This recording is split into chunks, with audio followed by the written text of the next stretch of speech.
Here I've got a full 8-slot rack on a rhythm guitar. And again, I've started with a preset and customized it.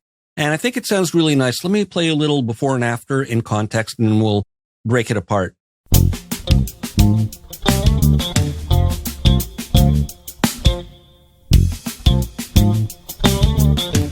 Let's try.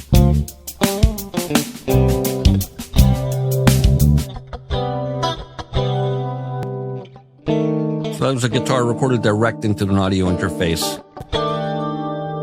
So let's take a look one by one at what's going on. I'm going to start by bypassing them. I could easily go on this page in the rack view and just solo each one, but I'm going to do it this way so we can add them cumulatively since they run in series. Now, to start with, there are some lovely sounding guitar amps in this amp section, and they're Redux versions of Amplitube. And to me, it's the best parts of Amplitube. They're not overly complex.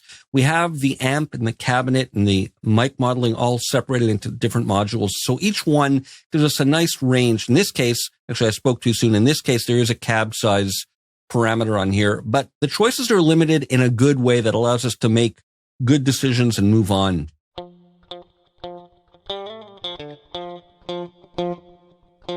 So I'm thinning it out with this. And these smaller cabs are really thin.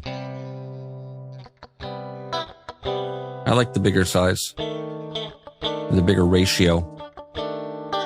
Now I could drive the gain if I want to get an overdriven sound, but I don't. I want a nice clean sound in this case. And then there's some simple EQ. There's built-in reverb. But I'm not using that. That's the one thing I'm using third party. That's dry. But I'm sending to a third party reverb in my DAW. Now next we're running into Saturator X. Very modest amount. 5 dB of gain, 2.5 of output reduction. Straight ahead tape. So it's just thickening it up a little bit. Parametric EQ.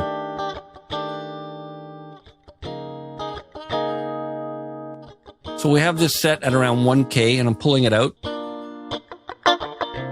That frequency.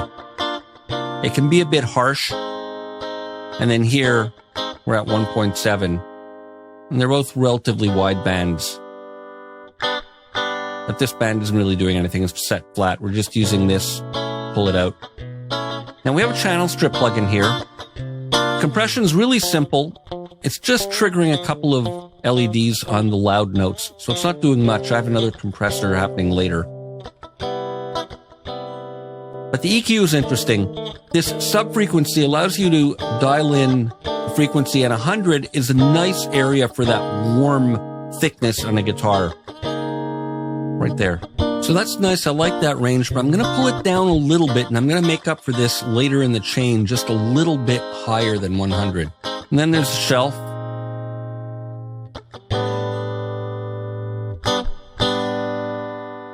So you can thin it out. But I'm not doing anything with that. I'm just leaving it at neutral.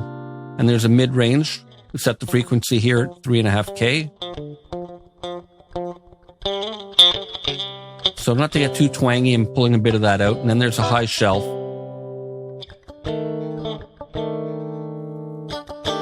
So that boosted a bit in combination with this mid-cut is nice. And then there's a nice air band in this.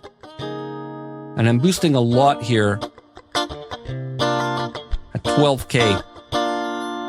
That air on top. So we're not getting the twanginess, but a nice bright presence. It's kind of like the presence control on an amp. Now, a little bit of delay. 16th notes. Dry wet is very low. That's with it all the way up. With none.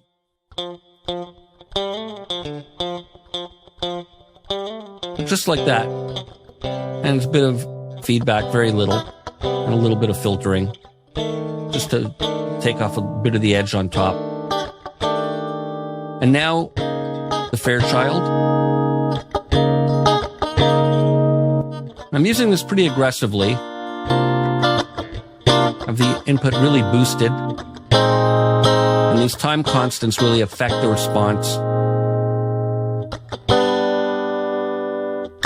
They'll have slightly different characters.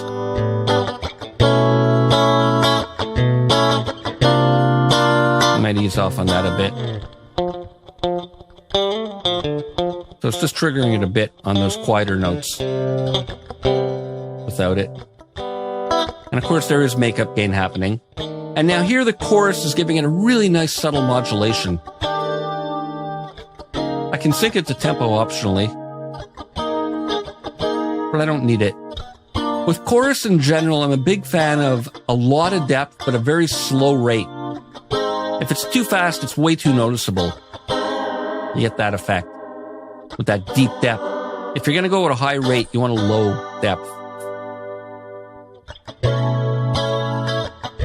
Which is interesting too.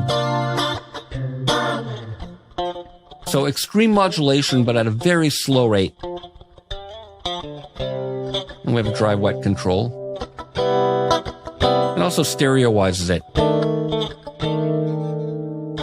And we can use this as well. But I have it up. Now here I'm adding on the SSL EQ to really bring out the low end. And I have it set here at around 140. And with this EQ, I find it really helps to drive these gains in their higher range, as you saw me do in one of the previous videos, to really bring out the character. But I'm liking this. It's even nicer in peak mode. But there it's a bit more general and rounder. I'm not using anything here. I'm not using anything here either. But over here, I have this set to 7.5 and I'm pulling down a bit. That's what I'm pulling down. And that's all working nicely.